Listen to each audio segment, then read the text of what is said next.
Një investim turistik me vlerë mbi 4 miliard euro në Zvërnec ka shkaktuar reagime të forta mes Tiranës dhe Athinës, pas përplasjeve mes protestuesve dhe rojeve private të sigurisë në zonën ku planifikohet projekti. Ministria e Jashtme e Greqisë shpreu shqetësim për incidentet, duke kërkuar hetim të plotë dhe mbrojtjen e të drejtave pronësore të minoritetit grek. Athina deklaroi se një shtetas grek mbeti i plagosur gjatë protestës dhe kërkoi vendosjen e përgjegjësive nga autoritetet shqiptare. Policia e shtetit njoftoi se një grup protestuesish tentoi të dëmtonte rrethimin e kantierit, ndërsa identifikoi si të plagosur një person me inicialet ES, i cili sipas policisë kishte hyrë me forcë në zonën e kufizuar. Kryeministri Edi Rama kundërshtoi pretendimet e Athinës për ekzistencën e një popullsie homogjene greke në Zvërnec. Rama e cilësoi incidentin si një akt dhune nga individ privat dhe jo dhunë shtetërore. Ai kritikoi reagimin e Ministrisë së Jashtme greke dhe tha se theksimi i përkatësisë etnike të protestuesve nuk i shërben marrëdhënieve mes dy vendeve. Sipas raportimeve në mediat greke, projekti po zhvillohet nga kompania Zvërnec South Adriatic Development dhe lidhet me investitor ndërkombëtar, mes tyre Jared Kushner dhe Ivanka Trump. Projekti konsiderohet një nga investimet më të mëdha turistike të planifikuara në Rivierën Shqiptare. Athina kërkon respektimin e shtetit të së drejtës, mbrojtjen e pronave dhe zonave të mbrojtura mjedisore, duke theksuar se këto standarde lidhen drejt për drejt me procesin e integrimit të Shqipërisë në Bashkimin Evropian.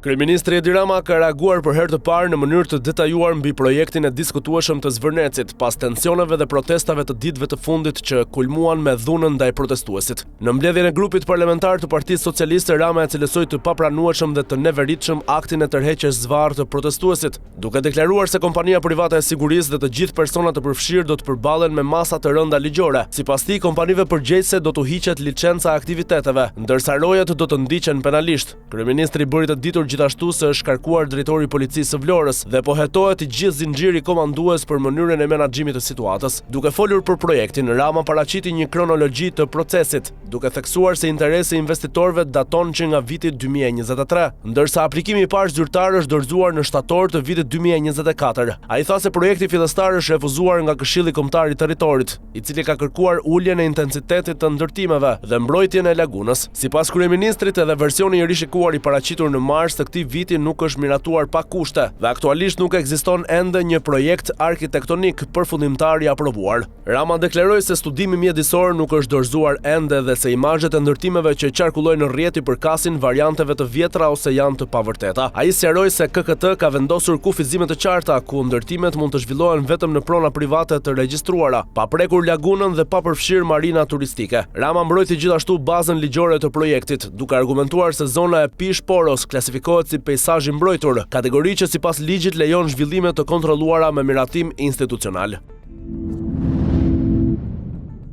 Edi Rama ka bërë një deklaratë të pazakontë gjatë mbledhjes së grupit parlamentar të Partisë Socialiste, teksa komentoi protestat dhe debatet e forta që kanë shoqëruar projektin e Zvërnecit. Rama tha se ngjarjet e ditëve të fundit dhe akuzat e drejtuara ndaj tij e kanë prekur thellë në aspektin personal dhe emocional. Ai zbuloi se për herë të parë gjatë karrierës së tij politike ka menduar edhe mundësinë e largimit nga posti i kryeministrit. Sipas kreut të qeverisë, klima e krijuar rreth projektit dhe akuzat për tradhti ndaj interesave kombëtare e kanë bërë të reflektojë seriozisht mbi vazhdimin e detyrës. Rama deklaroi se kishte menduar të kërkonte ndjesë qytetarëve dhe të tërhiqej nga politika, duke u kthyer në jetën e tij private. Megjithatë, kryeministri theksoi se ka vendosur të mos dorëhiqet dhe do të vijojë drejtimin e vendit. Ai u shpreh se gjatë viteve të qeverisjes mund të ketë bërë gabime, por se nuk e ka tradhtuar asnjëherë besimin e qytetarëve shqiptarë. Në fjalën e tij, Rama reagoi edhe ndaj mënyrës se si protesta në Zvërnec është pasqyruar nga mediat greke. Ai ngriti pikpyetje mbi interesimin e tyre për këtë çështje, duke argumentuar se disa narrativa të krijuara rreth projektit kanë deformuar realitetin dhe kanë ushqyer akuza të pabazuara ndaj qeverisë. Kryeministri kundërshtoi pretendimet se projekti përbën një shitje të interesave kombëtare dhe hodhi poshtë akuzat që e paraqesin atë si përgjegjës për dëmtimin e zonës së mbrojtur. Sipas Ramës, debati publik është mbushur me dezinformim dhe shpifje, ndërsa ai do të vazhdojë të mbrojë projektet që sipas tij synojnë zhvillimin ekonomik të vendit.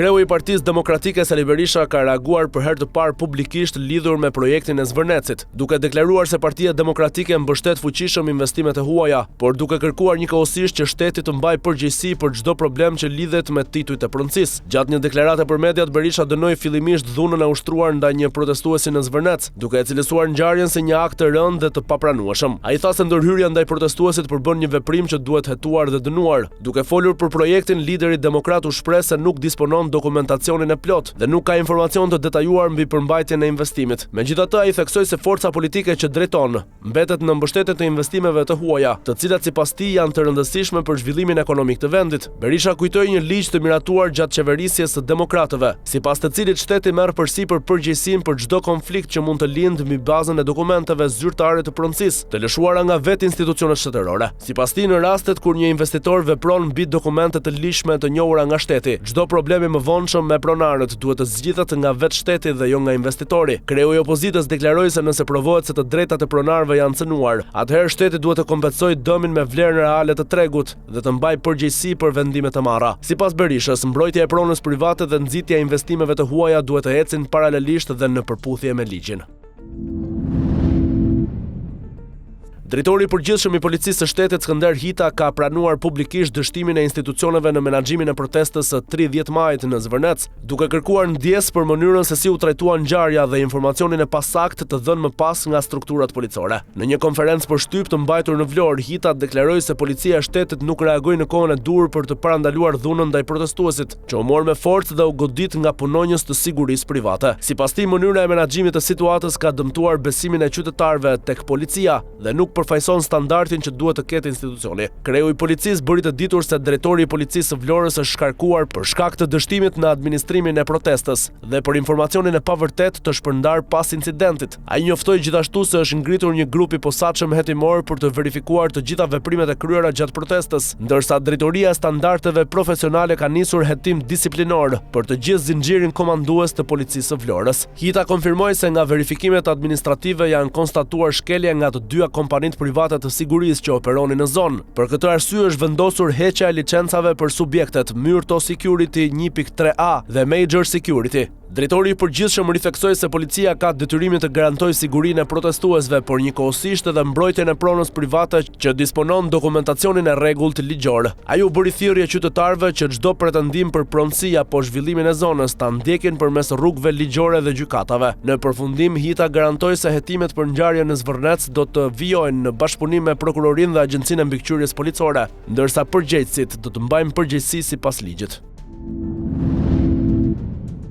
Prokuroria e posaçme dhe Byroja Kombëtare e Hetimit kanë marrë në dorë çështjen e pronave në Zvërnec, duke nisur një seri veprime shëtimore pas dyshimeve për tjetërsim dhe falsifikim dokumentesh në një nga zonat më të debatuara të momentit. Sipas raportimeve, agjentët e BKH-s kanë ushtruar kontrolle dhe sekuestruar dokumentacion në Vlorë dhe Tiranë, në kuadër të një hetimi që synon të verifikojë ligjshmërinë e pronave dhe procedurave të ndjekura ndër vite në zonën bregdetare të Zvërnecit. Mes personave që janë vënë në fokus të hetimeve është Pëllumb Petriti, ish avokat, i cili sipas informacioneve paraprake dyshohet se ka pasur rol në dokumentacionin e pronësisë të lidhur me Artur Sheun. Kontrollet janë shtrirë edhe ndaj Redi Strugës, inxhinier dhe administrator i kompanisë projektuese Infra Consult, e cila zotëron prona në zonë dhe rezulton e përfshirë në zhvillimet që lidhen me projektin. Sipas raportimeve mediatike, Struga shërben përmes kompanisë Albanian Land Development si një nga hallkat lidhëse me investitor të huaj të përfshirë në projektin që zhvillohet në bashkëpunim me Jared Kushner dhe partnerët nga Katari. Hetimet e SPAK vinë në një moment kur tensionet në Zvërnec kanë arritur kulmin. Vetëm pak ditë më parë, protesta kundër projektit u shoqëruan me incidente të rënda, ku një qytetar u tërhoq zvarr dhe u godit nga një punonjës i sigurisë private. Pas ngjarjes, policia e shtetit arrestoi një prej rojeve të sigurisë dhe vendosi në hetim persona të tjerë të përfshirë në incident. Gjithashtu, me urdhër të drejtorit të përgjithshëm të policisë, u hoqën licencat e dy kompanive private të sigurisë, Major Security dhe Myrto Security, për shkelje të konstatuara gjatë menaxhimit të situatës. Tashmë vëmendja është vendosur te hetimi i pronave dhe dokumentacionit, ndërsa SPAK dhe BKH pritet të hedhin dritë mbi pretendimet për falsifikime dhe tjetërsime në një prej zonave më të lakmuara të Bregdetit shqiptar. Debati për projektin turistik në Zvërnec ka kaluar kufit e Shqipërisë dhe po tërheq vëmendje edhe në komunitetet greke jashtë vendit. Sipas raportimeve të mediave të diasporës greke në Australi, zhvillimet e fundit në zonën e Zvërnecit dhe projektet e investimeve strategjike në jug të Shqipërisë po ndiqen me interes edhe nga organizata dhe përfaqësues të komunitetit grek në Melbourne dhe Sydney. Artikujt e publikuar në këto media lidhin debatin me çështje që kanë të bëjnë me të drejtat e minoritetit grek, mbrojtjen e pronës dhe zhvillimet urbanistike në jug të vendit. Në qendër të vëmendjes mbetet projekti projekti i investitorit amerikan Jared Kushner, dhëndrit të presidentit amerikan Donald Trump, i cili prej muajsh ka qenë objekt debatesh politike dhe publike në Shqipëri. Interesimi i mediave greke jashtë vendit vjen në një kohë kur projekti ka shkaktuar reagime të shumta edhe në Athinë, ndërsa protestat dhe përplasjet e fundit në Zvërnec kanë sjellë vëmendje të shtuar ndërkombëtare ndaj kësaj çështjeje. Analistët dhe komentatorët e ndryshëm kanë interpretuar përfshirjen e mediave dhe organizatave të diasporës si një treguese debati për zhvillimet në jug të Shqipërisë, po shihet përtej kufive të vendit, duke u lidhur me çështje historike, pronësore dhe identitare. Ndërkohë, autoritetet shqiptare vijojnë të mbrojnë ligjshmërinë e procedurave për projektin, ndërsa kundërshtarët e tij kërkojnë transparencë më të madhe për ndikimin mjedisor dhe statusin e pronave në zonë. Kështu çështja e Zvërnecit po shndërrohet gradualisht në një debat me jehon rajonale dhe ndërkombëtare, duke përfshirë jo vetëm aktorë politik dhe institucional në Shqipëri, por edhe në komunitetet dhe media jashtë vendit.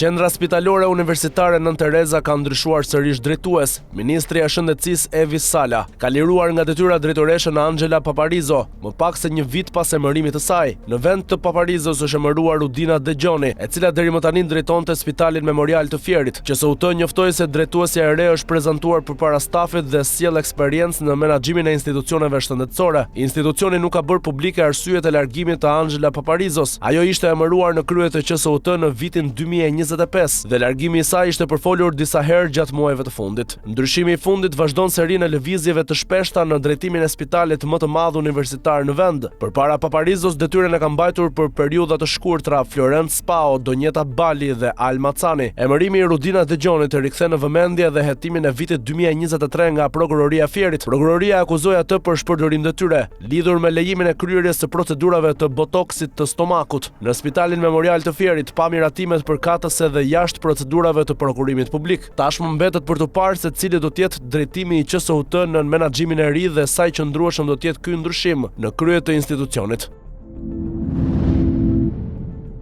Liderët e Bashkimit Evropian dhe 6 vendeve të Ballkanit Perëndimor do të mblidhen më 5 qershor në Tivat në Maltëzi, në një samit që pritet të fokusohet te zgjerimi, siguria dhe integrimi gradual i rajonit në strukturat evropiane. Takimi zhvillohet në një moment ku vendet e Ballkanit kërkojnë garanci se procesi i zgjerimit nuk do të mbetet në plan të dytë për shkak të fokusit të BE-s tek Ukraina dhe sfidat e sigurisë në kontinent. Presidenti i Këshillit Evropian Antonio Costa do të zhvillojë një tur rajonal në të 6 vendet e Ballkanit Perëndimor përpara samitit. Vizita përfshin Sarajevën, Tiranën, Shkupin, Prishtinën, Beogradin dhe Tivatin. Një nga rezultatet konkrete që pritet nga samiti është avancimi i planit për heqjen graduale të tarifave të roamingut mes Bashkimit Evropian dhe vendeve të Ballkanit Perëndimor. Objektivi është që deri në vitin 2028 qytetarët të përdorin telefoninë celulare në të dyja hapësirat pa tarifë shtesë. Në tryezën e diskutimeve do të jetë edhe plani i rritjes për Ballkanin Perëndimor, bashkëpunimi ekonomik, siguria rajonale dhe sfidat që lidhen me luftën në Ukrainë dhe tensionet në lindjen e mesme. Samiti do të trajtojë gjithashtu debatet e fundit brenda BE-s për forma të reja integrimi për perspektivën e anëtarësimit të vendeve të rajonit. Diplomatët evropian theksojnë se procesi i zgjerimit mbetet rruga zyrtare për afrimin e Ballkanit Perëndimor me Bashkimin Evropian.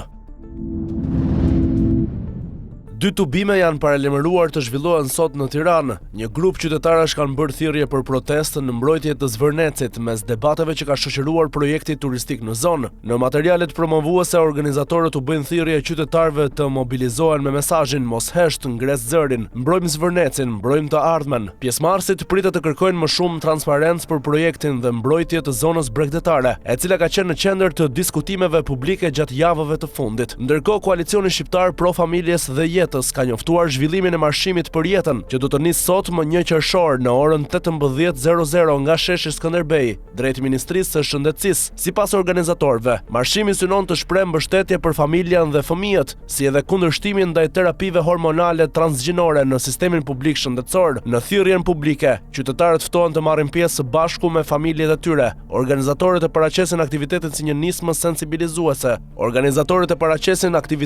një nismë sensibilizuese. Për çështje që sipas tyre lidhen me shëndetin dhe të ardhmen e brezave të rinj. Kryeministri në detyrë i Kosovës, Albin Kurti, gjatë një interviste për kanalin 10, ndër të tjera ka folur edhe për raportet me Edi Ramën, kreun e qeverisë së Shqipërisë. Ai tha se marrëdhëniet me Ramën mbeten të mira, por ekzistojnë dallime në qasje për disa çështje politike. Kurti theksoi se bashkëpunimi mes Kosovës dhe Shqipërisë nuk nënkupton domosdoshmërisht pajtim të plotë në çdo qendrim. Sipas tij, një nga fushat ku qendrimet nuk përkojnë plotësisht lidhet me mënyrën e trajtimit të marrëdhënieve me Serbinë. Kurti theksoi se Kosova dhe Shqipëria mund të kenë perspektiva të ndryshme mbi disa zhvillime rajonale për shkak të realiteteve dhe përvojave të ndryshme që kanë. Me Edi Ramën marrëdhëniet i kemi të mira. Kjo s'do të thotë që pajtohemi për të gjitha çështjet, në veçanti për shembull me qëndrimin ton Kashqi-Beograd zyrtar. Ne kemi ndjeshmëri tjetër, aty dallojmë, u shpreh Kurti. Raportet Kurti Rama kanë pasur ulje ngritje të herpashershme, veçanërisht gjatë periudhës së Open Balkan, të cilës kryeministri i Kosovës nuk ju bashkua, por jo vetëm kaq. Kurti në jo pak raste u vendos nën presionin e Ramës për të pranuar dialogun e Beogradit, ndërsa ndaj Kosovës u aplikuan edhe sanksionet nga BE, gjë që çoi në një tjetër ngrirje raportesh mes dy qeverive.